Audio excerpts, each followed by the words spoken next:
அனைத்து நல்லுள்ளங்களுக்கும் வணக்கம். நானும் உங்கள் ரவிக்குமார். தினம் ஒரு தகவல் அடிப்படையில் ஜியோ பாலிடிக்ஸ். இன்றைய ஜியோ பாலிடிக்ஸ் அமெரிக்கா விதித்த அந்த 48 மணி நேரம், அதாவது கிட்டத்தட்ட தாக்கல் நடத்த போகிறாங்கன்ற பரபரப்பு இருக்கு இல்லையா, அது முடிந்ததுக்கப்புறம் அங்கே நடந்த சம்பவங்கள்லாம் உங்கள் கண்ணு முன்னாடி காட்டுறேன். நீங்களே முடிவு பண்ணிக்கோங்க. இது நிறைய பேர் இன்னும் உங்களுக்கு தோணலாம், தாக்கல் நடத்துவதற்கான வாய்ப்புகள் இல்லை அப்படின்லாம் நினச்சிடாதீங்க. இன்று இரவோ இல்லை நாளையோ இறுதி கட்ட முயற்சிகள் நடைபெற்று கொண்டிருக்கிறது. அது தோல்வியுற்றால் அதற்கான வாய்ப்புகள் ரொம்ப பிரகாசமாக இதுவரை இல்லாத அளவுக்கான போர் விமானங்கள் மிடில் ஈஸ்டில் குவிந்து கொண்டிருக்கிறது. தொடர்ந்து வந்த வண்ணமாக இருந்து கொண்டிருக்கிறது. இது வரைக்கும் இதுக்கு முன்னாடி ஈரான் மீது நடத்தப்பட்ட தாக்குதல் கூட இந்த அளவுக்கான ஆயுதங்கள், அதாவது இந்த ஃப்ளோ வந்த வண்ணம் இல்லை. ஸோ அங்கே இருக்கக்கூடிய முழுமையான தகவலை பார்த்துட்டு தான் நம்ம எங்கே போகிறோம், யூகேனுடைய யூகேவும் சீனாவுடைய மீட்டை பார்க்க போகிறோம். அப்புறம் இன்றைக்கி யூஏனுடைய பிரசிடென்ட் திடீர்னு இன்றைக்கி ரஷ்யாவுக்கு போயிருக்கிறார். ரஷ்யாவுக்கு அடுத்தடுத்து விசிட் அங்கே அமெரிக்கா தரப்பில் ஒத்து பார்ப்பாங்க. இல்லையே சண்முகம், கோட்டசாமி எல்லாமே இப்படி நம்மளை விட்டு போனால் நம்ம என்னதான் பண்ணுறது, இந்த நாட்டில் என்னதான் பண்ணுறது, நாட்டாமல் பதவியை மட்டும் வச்சுக்கிட்டு இப்படி ஆளாளுக்கு மிரட்டிகிட்டே தான் எல்லாரும் ஓடுறாங்களே அப்படின்ற ஒரு எண்ணம் அவருக்குள்ளே வந்திருக்கும். ஃபைனலாக தங்கத்தோட முடிச்சிடலாம் இன்றைய செய்தி தொகுப்பு. ஏன்னா இன்றைக்கு அப்ராக்சிமேட்டாக இந்தியாவில் எல்லாருடைய வீட்லேயுமே தங்கத்தை பற்றி ஒரு வார்த்தையாவது பேசியிருப்பாங்கன்னு என் மனசுக்குள்ளே தோணுது. அது குறிப்பாக பெண்கள், மனைவிமார்கள் எல்லாமே என்ன ஒரு வார்த்தை சொல்லியிருப்பாங்க, நான் அப்போவே சொன்னேன் கேட்டீங்களா அப்படின்ற ஒரு வார்த்தை சொல்லுவாங்க. அதாவது நம்ம பாக்கெட்டில் லட்சக்கணக்கில் பணத்தை போட்டு அப்படியே சுற்றிட்டு இருந்த மாதிரியும், அப்போ ஏதோ அவங்க தங்கத்தை வாங்க சொல்லுங்கன்ற மாதிரி நம்ம ஏதோ வாங்காத விட்ட மாதிரியும் அந்த டைலாக் பெரும்பாலான வீடுகளில், அதாவது 90% வீடுகளில் இந்த டைலாக் வந்திருக்கும் என்று நான் நினைக்கிறேன். ஐயா, நான் நினைத்தது தவறாக இருந்தால் அதையும் இதில் கூறுவோம். வாங்க நம்ம நேரடியாக நீங்கள் எங்கே திரும்ப போகிறோம், அந்த யுத்தம் ஸ்டார்ட் பண்ணுகின்ற சங்க ஊதி ஸ்டார்ட் பண்ண போகிறாங்க இல்லையா, அதற்கு முன்பு அந்த பரபரப்பான சம்பவத்துக்குள்ளே போக போகிறோம். நீங்கள் கன்ஃபார்ம் பண்ணி பக்கத்து வீட்டு பாட்டிக்கிட்ட கன்ஃபார்ம் பண்ணுங்க, நடக்குமா நடக்காதான்றது. கிளம்பலாமா? வாங்க கிளம்பலாம். நேராக ஈரானுக்கு தான் போகிறவாங்க. ஸோ வீடியோக்குள்ள போகிறது முன்பு நீங்கள் நம்ம சேனலை சப்ஸ்கிரைப் பண்ணிட்டு வாங்க. மறக்காம பெல் பட்டனை கிளிக் பண்ணி ஆலோசனை கொடுங்க. வீடியோக்குள்ள போகலாம்.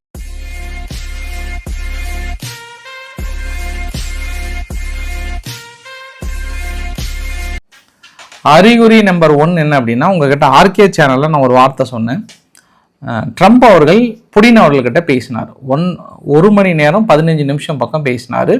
அப்போ நான் ஈரானுடைய விவகாரத்தை ரொம்ப டீட்டெயிலாக தெளிவாக பேசினேன். இறுதியாக அவங்க பேச்சு வார்த்தைக்கு வர மாதிரி சொன்னேன். அப்புறம் எங்களுடைய நிலைப்பாடு என்னன்றது தெளிவாக சொன்னேன் அப்படின்ற மாதிரிலாம் நிறைய ஒரு ட்விட்டில் எக்ஸலத்தில் நிறைய போட்டிருந்தாரு. அப்போ நம்ம என்ன உறுதிப்படுத்தணும், நானே கூட சொல்லிடுறேன், நானே பொறுப்பேற்றுக்கிறேன். நான் என்ன உறுதிப்படுத்தணும்னா, அப்போ இறுதியாக அங்கே ஒரு எச்சரிக்கையும் சேர்த்தி கொடுத்துருக்காங்கன்னு சொல்ல முடியுமா? அந்த ட்வீட்டெல்லாம் முடிஞ்ச அடுத்த 2 மணி நேரத்துக்கு அப்புறம் ஈரானுடைய செய்தி குறிப்பிலிருந்து அந்த பஷீரர் நியூக்ளியர் பிளான்ட் இருக்கு இல்லையா, அங்கே இருக்கக்கூடிய ஃபேக்கல்டிஸ், அதாவது ரஷ்யாவுடைய ஃபேக்கல்டிஸை நீடன்னா கண்டிப்பாக நீங்கள் வெளியே வந்துடுங்கன்ட்டாங்க. அங்கே இருக்காதீங்க, முடிந்த அளவுக்கு வெளியே வந்துடுங்க அப்படின்னு சொல்லிட்டாங்க. இது நம்ம முதல் கட்ட அறிகுறி. இது வரைக்கும் ரஷ்யா இத்தனைக்கும் பவர் பிளான்ட்ல இருக்கக்கூடிய ஊழியர்களை வெளியே வர அவ்வளோ சீக்கிரத்துக்கு முன்னாடி கூட சொன்னதில்லை. பட் இந்த தடவை சொல்லியிருக்காங்க. நேற்று நான் உங்ககிட்ட ஒரு வார்த்தை ஒன்று சொன்னேன், ஒரு யுத்தத்துக்கான அறிகுறி என்ன என்பது அப்படின்னா, இப்போ மற்ற விமானங்கள் போகிறத விட E-11A, அதாவது வைஃபை இன் த ஸ்கை அப்படின்னு சொன்னேன். அந்த விமானம் மேலே இருந்து எல்லாத்தையும் கனெக்ட் பண்ணக்கூடிய மிகப்பெரிய ஒரு வைஃபை விமானம் எப்போவுமே போர் நடக்கிற இடத்துல நிறுத்துவாங்க, மிகப்பெரிய உயர்ந்த ஹைட்டில். அது எங்கள் கடற்பரப்பில் இருக்கக்கூடிய போர் கப்பல்களையும், அப்புறம் அங்கே இருக்கக்கூடிய போர் விமானங்களையும், ட்ரோன் எல்லாத்தையும் ஒன்றா கனெக்ட் பண்ணக்கூடிய மிக முக்கியமானது. எதிரிகளுடைய ரேடார் சிஸ்டத்துக்குள்ள நுழைந்து அவங்க என்ன டிஸ்கஸ் பண்ணுறாங்கன்றதும் ரொம்ப முக்கியமாக கனெக்ட் பண்ணுவாங்க. பட் அது மட்டும் இல்லை, அதோடு சேர்ந்து WC-135R நியூக்ளியர் ஸ்னைப்பர்னு ஒன்று, அந்த விமானம் போயிருக்கு. அடிஷ்னலாக இன்னைக்கு THAAD ஏர் டிஃபென்ஸ் சிஸ்டம் போயிருக்கு. EA-18G க்ரோலர் எலக்ட்ரானிக் ஜெட் போயிருக்கு. இந்த க்ரோலர் எலக்ட்ரானிக் ஜெட்டோட சேர்த்து KC-46A பெகசஸ் டேங்கர்னு சொல்லுவாங்க, அதாவது கோல்டு 31, கோல்டு 32, கோல்டு 41, 42. இது எல்லாமே எங்கே நோக்கி போயிருக்கு, அங்கே நோக்கி போயிருக்கு, மிடில் ஈஸ்டை நோக்கி இன்னைக்கு காலையிலேருந்து ஃபுல்லாக கிளம்பி போயிருக்கு. இந்த எலக்ட்ரானிக் வார்ஃபேர் என்ன யூஸ் ஆகும் அப்படின்னா, எதிரிகளோட ரேடாரை முழுமையாக செயலிழக்க வைப்பதற்கும், ப்ளஸ் இவங்களுடைய ரேடார் முழுமையாக தாக்கல் நடத்துவதற்கான பிரத்யோகமாக அப்போ நான் நேற்று என்ன சொன்னேன் அப்படின்னா, ஒரே ஒரு விமானம் வைஃபை விமானம் தான் போச்சு. இன்னைக்கு கூடுதலாக அடிஷ்னலாக 2 போயிருக்கு. அதாவது மேலே பறந்து வைஃபை கனெக்ட் பண்ணக்கூடிய அடிஷ்னலாக 2 விமானங்களும், அப்புறம் எலக்ட்ரானிக் வார்ஃபேர், அதாவது ரேடாருடைய சிக்னலை அளிப்பதற்கும் அங்கே ஜிபிஎஸ் ஜாம் பண்ணுவதற்கும் பிரத்யோகமாக 5 விமானங்கள் இன்னைக்கு தனிப்பட்ட முறையில் சென்றிருக்கு. இன்னும் உங்களுக்கு டீட்டெயிலாக சொல்லணும் அப்படின்னா எந்த வழியில் போயிருக்கு அப்படின்னா, இந்த வரைபடத்தில் பார்க்குறீங்களா WC-135 நியூக்ளியர் ஸ்னைப்பர் இருக்கு இல்லையா, அது ஜெர்மனியிலிருந்து நேராக அங்கே மிடில் ஈஸ்டை நோக்கி போயிடுச்சு. இன்னொன்று வந்து 4X ரீஃபில்லிங் ஏர்கிராஃப்ட் இருக்கு இல்லையா, 6EA குவாலர், அதுவுமே எங்கே போயிருக்குன்னா ஸ்பெயின்லேருந்து போயிருக்கு. அப்புறம் தேர்ட் பேட்டரி டிஃபென்ஸ் வந்து ஃப்ரான்ஸில் இருந்து போய் சேர்ந்துருக்கு. அப்போ இது மட்டும் இல்லை, இது இல்லாமல் இன்னும் அடிஷ்னலான போர் விமானங்கள், அதாவது ஜெர்மனி, ஸ்பெயின், இட்டாலி, UK இங்கிருந்தும் அடிஷ்னலாக போர் விமானங்களை கொண்டு போயிட்டு இறக்கியிருக்காங்க. இது எல்லாமே நம்ம என்ன எடுத்துக்கலாம்னா, கண்டிப்பாக இது சும்மா விளையாட்டு காட்டுவதற்கு இவ்வளோ இவங்க செலவு பண்ணுறது இவ்வளோலாம் பண்ண மாட்டாங்க. இது கண்டிப்பாக விளையாட்டு காட்டுவதற்கோ இல்லை சும்மா அப்படியே பயமுறுத்துவதற்கோ அதெல்லாம் கிடையாது. அது கிட்டத்தட்ட இறுதி ஸ்டெப் எடுத்துட்டாங்க. ஏன்னா இன்னுமே நிறைய பேர் நம்புகிறாங்க அமெரிக்கா வந்து தாக்கல் நடத்த மாட்டாங்க, இது வந்து அமெரிக்கா பயமுறுத்துறாங்க அப்படின்ற மாதிரிலாம் நம்புகிறாங்க. பட் எனக்கெல்லாம் 2000% இல்லை, நான் எத்தனை பர்சன்ட்னாலும் ஃபில் பண்ணிக்குவாங்க. இந்த தடவை அது தாக்கல் நடத்துறதுலேருந்து பின்வாங்கிறதுக்கு வாய்ப்புகளே இல்லை. அதுக்கான அனைத்து ஏற்பாடுகளும் ரொம்ப கனகச்சிதமாக இதுவரை இறுதி நொடி வரை நடந்து கொண்டிருக்கிறது. இதை தடுப்பதற்கான முயற்சிகளும் நடைபெற்று கொண்டிருக்கிறதான அதுவுமே நடந்திருக்கு. அதுவும் உங்களுக்கு என்னென்னு சொல்கிறேன் நான். இன்னொரு சம்பவமும் நடந்திருக்கு. அதாவது ஜோர்டனுடைய ஏர்பேஸ் இருக்கு இல்லையா, அந்த ஜோர்டனுடைய ஏர்பேஸில் வந்து இன்னைக்கு AC-130J கம்பேக்ட் கிங், அதாவது ஹை ரிஸ்க் ஆப்ரேஷன் அப்படின்னா அங்கே ரெஸ்கியூ ஏர்கிராஃப்ட்டு ரெக்கவரி பைலட் வந்து ரெக்கவரி பண்ணுவதற்காகவும் இல்லை வேறு ஏதாவது ஸ்பெஷல் ஆப்ரேஷன் வந்து இருந்ததுன்னா அந்த போர் விமானத்தை பயன்படுத்துவாங்க. அதுவுமே போயிட்டு எங்கே இருக்கிறாங்க, ஜோர்டனில் இருக்கிறாங்க. எதுக்குன்னா சப்போஸ் திடீர்னு தாக்கல் நடத்தும் போது விமானிகள் ஏதாவது அது மாதிரி இருந்ததுன்னா ஹை ரிஸ்க் ஆப்ரேஷனுக்காக பயன்படுத்தக்கூடிய மிக முக்கியமான விமானங்கள் வந்து எங்கே இருக்கிறது, ஜோர்டனுடைய விமான நிலையத்தில் இறங்கி இருக்கு. சரி, இன்னொரு விஷயமும் சொல்லிடுறேன் உங்ககிட்ட. இப்போ அதுவுமே வந்து ஓமன் பக்கத்தில் வந்து இப்போ USS ஆப்ரஹாம் டேங்க் வந்து நின்றுச்சு, அப்படியே நங்கூரமாக வந்து டங்குன்னு நின்றுச்சு. அப்போ அது மட்டும் இல்லை, USS ஆப்ரஹாம் டேங்க்கு ப்ளஸ் அமெரிக்கானுடைய சென்ட்ரல் கமாண்ட், அதாவது மெயின்டெனன்ஸ் ஹெட் குவார்ட்டர் வந்து அல் உதைத் ஏர்பேஸில் எல்லாமே இந்த இடத்துல தயாராக இருக்குது. அது குறிப்பாக இந்த தடவை வந்து அந்த போர் கப்பல்கள் என்னெல்லாம் இருக்குன்னா FA-18E சூப்பர் ஹார்னாட் இருக்குது. இது வந்து ஸ்ட்ரைக்கிங்காக தாக்கல் நடத்துறதுக்காக பயன்படுத்துறது. அப்புறம் F-35C லைட்டனிங் 2 இதுவுமே வந்து carrier operation, steel fighter carrier ஆப்ரேஷனுக்காகவும். அப்புறம் EA-18G Growler electronic warfare and radar jamming aircraft already இங்கேயும் இருக்குது. இது இல்லாமல் இன்னொரு 5-6 வந்திருக்கு, அது கூடுதல் தகவல். E-2D ஹவாக்கின்னு சொல்கிறது ஏர்போர்ன் ஏர்லி வார்னிங் சிஸ்டம், அந்த கப்பல் இருக்குது முன்கூட்டியே தகவலை கொடுப்பதற்காக. அப்புறம் ஹெலிகாப்டர் ஒன்று இருக்குது, ஆன்டி சப்மரைன் ரெஸ்கியூக்காக இருக்குது. அதனோட டோட்டல் லென்த் எத்தனை ஏர்கிராஃப்ட் இருக்குன்றதும் தெளிவாக வந்து போட்டிருக்காங்க. சரி, இந்த சம்பவத்தில் வந்து ஏற்கனவே ஈரான் என்ன பண்ணாங்க, அங்கே ஒரு குட்டி தீவு மாதிரி இருக்குது, அதாவது ஜாஸ்க் ஏர்ஃபீல்டு அப்படின்னு சொல்லுவாங்க. அந்த ஜாஸ்க் ஏர்ஃபீல்டு பக்கத்தில் இருக்கக்கூடிய மிக முக்கியமான விமான நிலையத்தை வந்து ஈரான் என்ன பண்ணிட்டாங்க, நோட்டம் அனௌன்ஸ் பண்ணாங்க. நோட்டம்னா வேறு எந்த விமானங்களும் பறக்கக்கூடாது என்பதற்காக IRGC-யோட நேவல் அண்ட் மிசைல் இன்ஃப்ராஸ்ட்ரக்சர் ஃபுல்லாக வந்து பெரிய அளவுக்கு வந்து அங்கே வந்து லிங்க் பண்ணி வைத்திருக்காங்க. இப்போ அடிஷ்னலாக நாங்கள் போர் பயிற்சிகளை மேற்கொள்ள போகிறோம். இப்போ ஜெஸ்னோ அந்த தகவலையும் பார்க்க முடியுது. ஈரான் என்ன பண்ணுறாங்க, அடுத்தடுத்த செய்திகளை வெளியிடுறாங்க, நாங்கள் வந்து தயாராக தான் இருக்குன்னு சொல்லிட்டு. இன்றைக்கி அந்த க்ரம்ஷோர்னு சொல்லிட்டு பேலஸ்டிக் மிசைல்ஸ் இருக்கு இல்லையா, அதனுடைய வீடியோ பதிவில் 2000 கிலோமீட்டர் வரைக்கும் தாக்கல் நடத்தும், 1500 கிலோ மின்ஸ் க்ரூஸ் கைடன்ஸ் மூலிமா அடிச்சு பிரித்து மேஞ்சிருன்ற மாதிரிலாம் வந்து சொல்லியிருக்காங்க.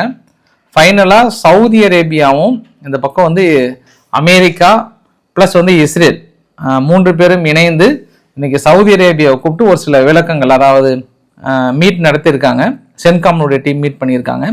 இந்த டீம் என்னென்னா, அடுத்த கட்ட நடவடிக்கைகள் என்ன, உங்கள் பேஸ் எப்படி நாங்கள் பாதுகாக்கிறது, இல்லை உங்கள் பேஸை நாங்கள் பயன்படுத்துகிறோமா இல்லையா என்ற ஒரு ரகசிய பேச்சுவார்த்தை கூட அந்த இடத்துல நடத்தப்பட்டதாக சொல்கிறாங்க. இப்போ நான் அந்த வீடியோ எடுக்க வரும்போது கூட ஒரு 3 மணி நேரத்துக்கு மேலே எந்த செய்தியாலும் அலோடு கிடையாது. மிக முக்கியமான பேச்சுவார்த்தை அங்கே ட்ரம்பிடம் வந்து நடைபெற்று கொண்டிருக்கிறது. அது ஈரான் விவகாரத்தை ஒட்டி தான் அப்படின்னு சொல்ல முடியும். நம்ம இன்னைக்கு ஈரான் வந்து என்ன சொல்லிட்டாங்கன்னா, கிட்டத்தட்ட 1000 ட்ரோன், அதாவது அடிஷ்னலாக மொத்தம் ஒரு 4 யூனிட் இருக்குது வந்து எங்கள் படையில் சேர்த்திருக்காங்க. மினிஸ்ட்ரி ஆஃப் டிஃபென்ஸ் வந்து உறுதி பண்ணியிருக்காங்க. இந்த 1000 ட்ரோன் வந்து இப்போ எங்களுக்கு பெரிய யுத்த காலத்துக்கு தேவைப்படுன்ற மாதிரிலாம் எந்த சூழ்நிலையினாலும் நாங்கள் விட்டு கொடுக்க தயாராக இல்லை, போட்டுத்தள்ள தயாராக இருக்கிறோம் அப்படின்ற மாதிரிலாம் வந்து ஈரான் தரப்புலையும் கொக்கரித்து கொண்டிருக்கிறது. இந்த இடத்துல வந்து தாக்கல் நடத்துவதற்கு ஆர்வமாக இருக்கிறது அமெரிக்கா தரப்பிலிருந்து. இந்த தடவை நாங்கள் ரிஜிம் சேஞ்சை வராமல் நாங்கள் விடவே மாட்டோம் அப்படின்னு சொல்லியிருக்காங்க. அவங்க இந்த தடவை உங்கள் போர்க்கப்பலை நாங்கள் பொழக்காமல் விட மாட்டோம், போர்க்கப்பலை மூழ்கடிச்சிட்டு தான் மற்ற வேலையை. அந்த ஆப்ரகாம் டேங்கை வச்சு தான் நீங்கள் இவ்வளோ சீன் போட்டுட்டு இருக்கீங்க. எங்ககிட்ட எவ்வளோ மிசைல்ஸ் இருக்குன்னு நீங்கள் எத்தனை நாள் தெரிஞ்சிருப்பீங்க. வாங்க நண்பர்களே வாங்க, எங்கள் பக்கம் வாங்க, பிரித்து மேறன்னு சொல்லியிருக்காங்க. ஸோ நல்லா தான் இருக்குது, டைலாக் வந்து மாறி மாறி நல்லா தான் இருக்குது. நம்ம ஊரில் கூட இப்படி பேசிப்பாங்களே அப்படின்னு இந்த ஆப்போசிட் டீம் 2 பேர் பேசிப்பாங்கல்ல, அந்த மாதிரி இந்த பக்கம் அந்த பக்கம் வீடியோ வெளியிடுறது மீதி எல்லாமே. பட் அமெரிக்கா தரப்பில் இந்த அளவுக்கு வீடியோலாம் எதுவுமே வெளியிடல. தாக்கல் நடத்த போகிறோம், ஹிட் ஹார்ட், ஹிட் ஹார்ட் அப்படின்லாம் சொல்லிட்டு மிரட்டிட்டு இருக்காங்க. பட்டு ஈரான் தரப்பில் தான் அதிகமான வீடியோக்கள் அவங்க ஐஆர்ஜிசியிலேருந்து வர முடியுது, பார்க்க முடியுது. ஒரு வாரத்துக்கு முன்பு ஐரோப்பாவுடைய கவுன்சிலில் இருந்து ஐஆர்ஜிசி வந்து தடை செய்யப்பட்ட தீவிரவாத இயக்கமாக தீர்மானம் கொண்டு வந்தாங்க. ஒரு சில நாடுகள் வந்து கொஞ்சம் ஒத்துழைக்கல. இன்னைக்கு வந்து ஏகமனதாக ஒருமனதாக ஐஆர்ஜிசி தடை செய்யப்பட்ட தீவிரவாத இயக்கம் என்று ஐரோப்பா யூனியன் முழு தடை கொண்டு வந்துட்டாங்க. அப்ப இது எல்லாமே இந்த தாக்கல் நடத்துவதற்கு முன்பு கரெக்டா இன்னைக்கு நெக் பீரியட்ல என்னதான் ஐரோப்பா வந்து அமெரிக்காவுக்கு எதிராக இருக்கிறோம் என்று சொன்னா கூட இந்த மாதிரி சம்பவத்துல குறிப்பாக ஈரான் விவகாரத்தில் ஐரோப்பா மிக ஒற்றுமையாக இருக்கிறது. யூகேவும் போதிய அளவுக்கான உதவிகளை செய்து கொண்டிருக்கிறது. இறுதிக்கட்ட முயற்சியாக ஈரானுடைய வெளியுறவுத்துறை அமைச்சர் அராக்சி அவர்கள் அங்க துருக்கி சென்றிருக்கிறார். துருக்கியுடைய ஆக்கன் ஃபிடன் அவர்கள்கிட்ட வந்து பேச்சுவார்த்தை நடத்திட்டு இருக்காங்க. ஏன்னா ஃபர்ஸ்ட் அமெரிக்கா டெலிஃபோன் கான்வர்சேஷன் மூலியமா யாருக்கிட்ட இந்த நியூஸை கன்வே பண்ணாங்கன்னா துருக்கி அதிபர் எரடகன் அவர்கள்கிட்ட. எரடகன் வந்து ஆக்கன் ஃபிடன் அவர்கள்கிட்ட கொடுத்தாரு.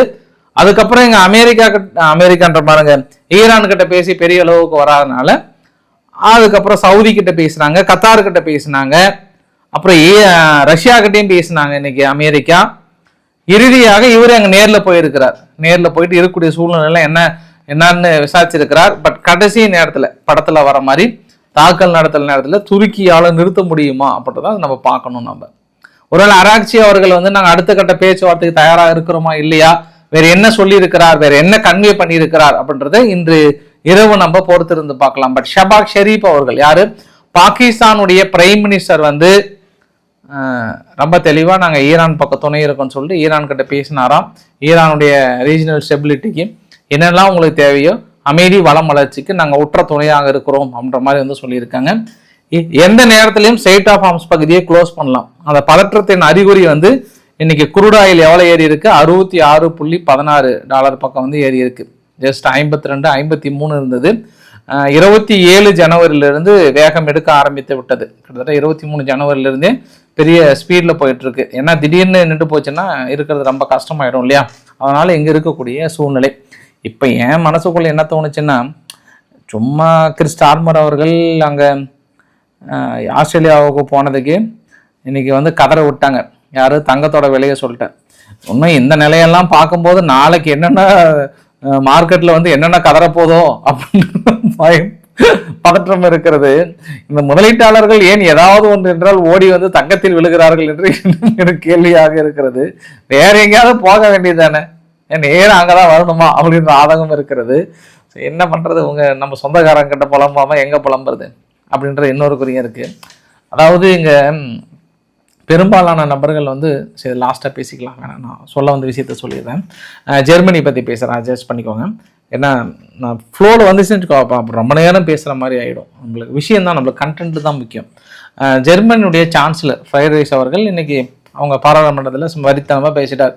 யாராவது ஒருத்தர் எந்த நாடாக இருந்தாலும் சரி, வேர்ல்டில் ஒத்த நாடு ஐரோப்பாவை பாலிடிக்ஸ் பண்ணலாம், ஐரோப்பாவுக்குள்ள பூந்து அரசியல் செய்யலாம், இல்லை வரியை போட்டுடலாம், இல்லை தடையை விதிச்சிடலாம் அப்படின்னு யாராவது நெருங்கினாங்கன்னா ஐரோப்பா யூனியனுக்கு தெரியும் என்ன பண்ணணும்னு, எங்களுக்கு தெரியும் நெசசரி ஆக்ஷன் என்ன பண்ணணும்னு தெரியும் அப்படின்னு சொல்கிறாரு. அது நான் என்ன கேட்குறேன்னா, ஃப்ரைட் ரைஸ் அவர்களே, அந்த யாராவது ஒருத்தன்றதை விட டேரெக்டாக அமெரிக்கான்னு சொல்லிட்டேன் என்னவா இல்லை, அதை இவ்வளோ சொல்ல வந்தேன். நீங்கள் அதை சொல்கிறதுக்கு என்ன உங்களுக்கு பயம்?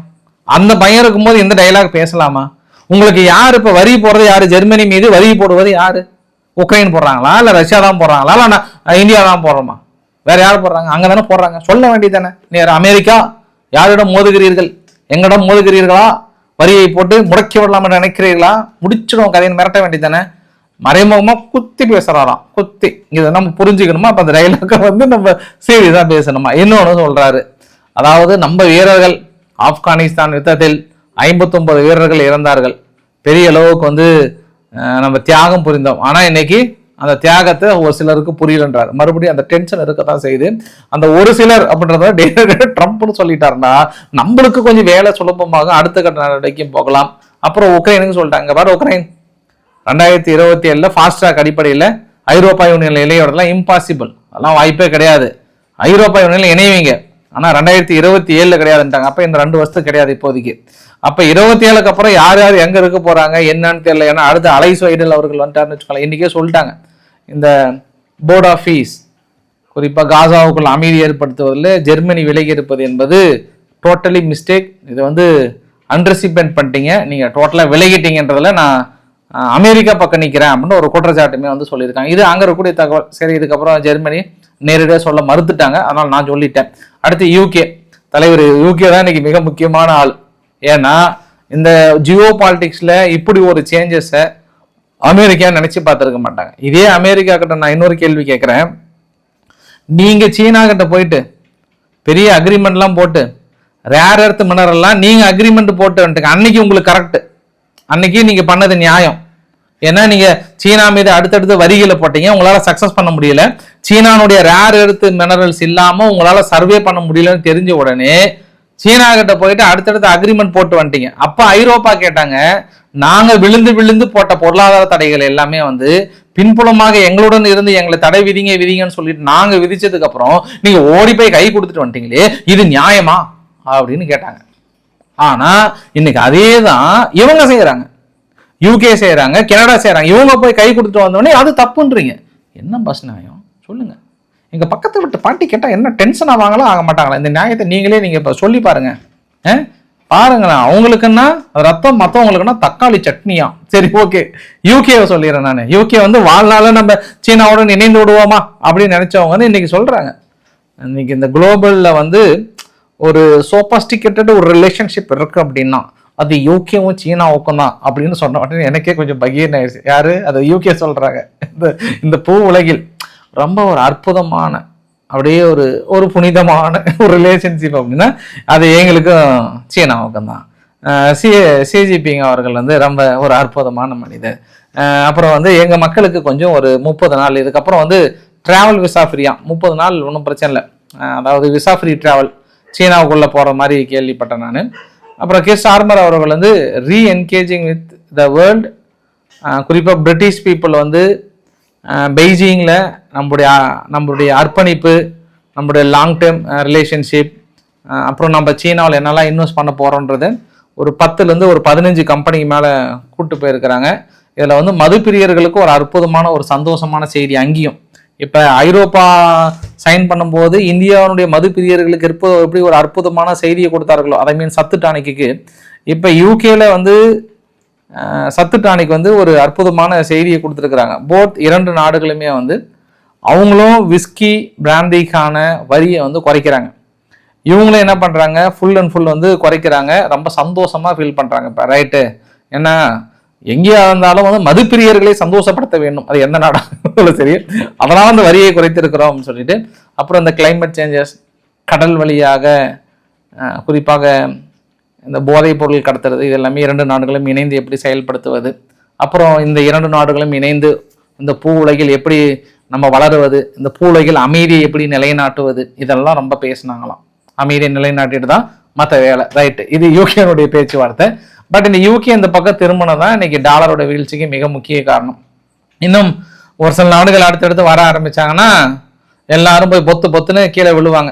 எங்க தங்கத்துல தான் விழுவாங்கன்றது கூடுதல் தகவல். நம்ம அடுத்து யுஏஇனுடைய பிரசிடென்ட் ஷேக் முகமது பின் ஜயாத் அவர்கள் திடீர் என்று எங்கே சென்றிருக்கிறார்? அங்கே ரஷ்யாவுக்கு சென்றிருக்கிறார். சமீப காலமாக ரஷ்யாவுடைய விசிட் கொஞ்சம் அதிகமாக தான் இருக்குது. குறிப்பாக சிரியா போனது தான் அவங்களுக்கு கொஞ்சம் அமெரிக்காவுக்கு பிடிக்கல, கொஞ்சம் டென்ஷனாக தான் இருக்காங்க.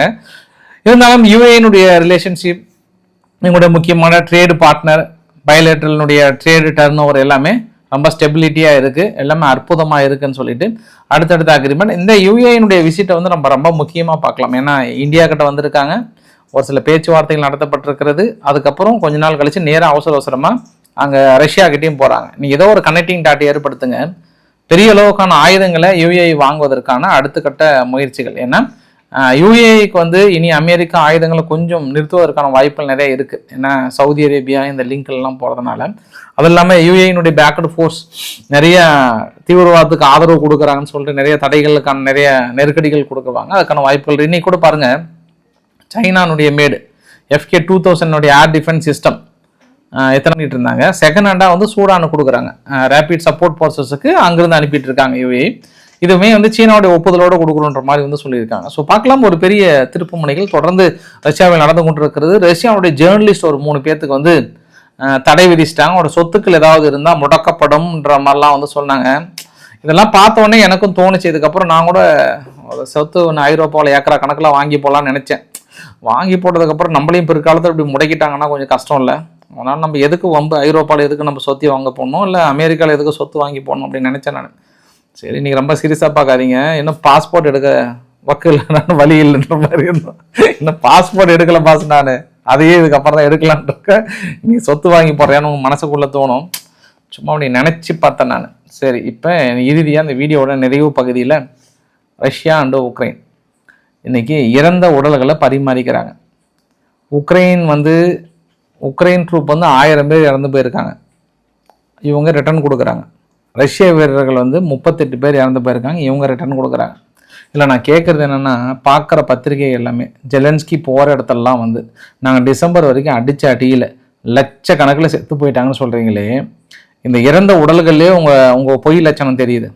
ஐயா, அவங்க 1000 பேர்த்த கொடுக்குறாங்க, யாரோ உக்ரைனிய வீரர்கள் இறந்து போனதை. நீங்கள் வெறும் 38 பேர்த்த கொடுக்குறீங்க. நீங்கள் சொல்லுங்கள். நீங்கள் இல்லை பாஸ், நீங்கள் போகிற இடத்துலலாம் இப்படி சொல்கிறீங்களே, நியாயமானு நான் கேட்குறேன். எது பாஸ் உண்மை, நீங்களே சொல்லுங்கள். அது இந்த 23ஆம் புலிகேசிலாம் சொன்னாங்கன்னா வேறு லெவலில் சொல்லுவாங்க. அது ஜெலன்ஸ்கி இப்போ கூட தேவோஸில் கூட என்ன சொன்னார்னா, டிசம்பரில் பயங்கரமாக அடி வாங்கி ஒரு நாளைக்கு 2000 பேர் 3000 பேர் சாவறாங்கன்றாங்க. அந்த 2000 3000 பேர் இறந்த உடல்கள் எங்கன்னு நான் கேட்குறேன். யார் உக்ரைன் கிட்ட தான் கேட்குறேன். வெறும் 38 பேர்த்த கொடுக்குறீங்க நீங்கள், அவங்க 1000 பேர்த்த கொடுக்குறாங்க. பாஸ் ரொம்ப தப்பு பாஸ், எங்கேயோ ரொம்ப போய் பேசுகிறீங்க, கொஞ்சம் கேர்ஃபுல்லாக இருந்துக்கோங்க. உக்ரைன் ரொம்ப ரொம்ப தப்பு. வீடியோ நிறைய பகுதியில் போலந்து தாங்க இந்த வருஷம் வந்து 500 டன் தங்கத்திலிருந்து 700 டன் தங்கம் ஒரே அடியாக 250 டன் தங்கம் பார்த்தோம் ரிசர்வ். அதாவது 10th லார்ஜஸ்ட் கோல்டு ரிசர்வ் இருக்கக்கூடிய நாடு. குறிப்பாக இப்போதைய நிலைமைக்கு தங்கம் யாருக்கிட்ட அதிகமாக இருக்குன்னா அமெரிக்கா கிட்ட தான். 8133.5 டன் இருக்குது. ஜெர்மனி அடுத்தது 3351 டன் இருக்குது. அப்புறம் IMF இன்டர்நேஷனல் மானிட்டரி ஃபண்ட் எல்லாமே கோல்டை வச்சு கடன் வாங்குறாங்க இல்லையா, அதனால் அவங்ககிட்ட 2814 டன் இருப்பு வச்சுருக்காங்க. இத்தாலி அடுத்தது. பாருங்கள், ஐரோப்பா நாடுகள் எல்லாமே எவ்வளோ உஷாராகிறாங்க பாருங்கள். ஃப்ரான்ஸ் பாருங்கள் 2437, ரஷ்யா 2329, சீனா 2294, சுவிட்சர்லாந்து 1039, இந்தியா 879, ஜப்பான் 846. இதில் யூகேவே இல்லை. சில பேர் நினைக்கலாம் இந்தியா கட்டக்கூடிய தங்கத்தெல்லாம் யூகே திருடிட்டு போயிட்டாங்க அப்படின்னா, இப்போ அவங்க லிஸ்ட்லேயே இல்லை. அப்போ அதுக்கு முன்னே திருடு போயிருக்கிறது. இருந்தாலும் இந்தியா இன்னும் கொஞ்சம் அதிகமாக வாங்கியிருக்காங்க. பட் நம்மளுக்கும் சீனாவுக்கும் பார்த்தோம்னா என்ன அதிகமாக இருக்குது. அவங்க 2294, நம்ம வெறும் 879 தான் இருக்கும். நம்மளது என்ன பிரச்சனைனா, இந்த இவங்க கிட்ட எல்லாத்துக்கிட்டே சேர அளவுக்கு நம்ம இந்திய பெண்கள் கிட்ட இருக்குன்றது ஒரு கூடுதல் தகவலாக சொல்ல முடியும். நம்ம பொறுத்திருந்து பார்க்கலாம். தங்கத்தோட தேவை வந்து குறைந்திருக்கிறது, இறக்குமதி. ஆனால் விலை யாருங்க வாங்குவாங்க, கொஞ்சம் கஷ்டம் இல்லையா? அதனால் அதெல்லாமே யாருமே எங்கள் இந்தியாவை பொறுத்த வரைக்கும் முதலீடுக்காக வாங்குறவங்க ரொம்ப கம்மி தான். எல்லாமே குடும்ப தேவைக்காகவும் பெண்களை கல்யாணம் பண்ணி கொடுப்பதற்காகவும் நாளைக்கு ஏதாவது நம்ம அவசர காலத்தில் பேங்க்கில் வைக்கிறதுக்காக தான் இங்கே இந்திய பெண்கள் இந்தியர்கள் வாங்குறாங்க. இதை முதலீடாக வாங்குறவங்க யாருன்னா முழுக்க அமெரிக்கா ஐரோப்பிய நாடுகள் மட்டும்தான். இந்தியாவுக்குள்ளே நீங்கள் எத்தனை பேர் இது வந்து தங்கத்தை முதலீடாக வாங்குவாங்கன்னா 10% கூட கிடையாது. அது குறிப்பாக எனக்கு தெரிஞ்ச தமிழ்நாடு சைட்லாம் பெரும் எல்லாமே வாங்கி ஸ்டாக்கு தான் வைப்பாங்க. யாரும் எனக்கு செல் பண்ணுறதுலாம் ரொம்ப கம்மி. அதை ஃபியூச்சர் இன்வெஸ்ட்மெண்ட்டாக அப்படியே போயிட்டே தான் இருக்குது. அவ்வளோ சீக்கிரம் செல்லாம் பண்ண மாட்டாங்கன்னு ஒரு கூடுதல் தகவல். ஸோ இன்றைக்கு ஓரளவுக்கான தகவலை கவர் பண்ண நினைக்கிறேன். பிடிச்சிருந்தா லைக் பண்ணுங்கள், ஃப்ரெண்ட்ஸுக்கு ஷேர் பண்ணுங்கள், சப்ஸ்கிரைப் பண்ணுங்கள். ரவிக்குமார் சோமுச்சல், நன்றி, வணக்கம்.